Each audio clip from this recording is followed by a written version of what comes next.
Good morning, ladies and gentlemen. It is 6:30. Been here a half an hour.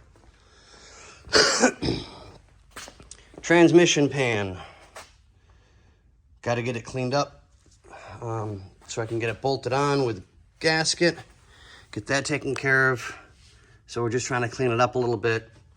The inside's got to be perfect, because of course it's for the internal of the transmission. But I figure while I'm there, I might as well clean it up and make it look pretty. I mean, it's off. Why put it back on dirty, you know? So, yeah, sorry guys. I'm still not 100% with it yet. See, can't find my light this morning. Ooh. There we go. Okay. And transmission, kind of different. I'm not used to the older models like this. I'm used to the newer ones. But then again, I haven't really touched a transmission in a long time, so.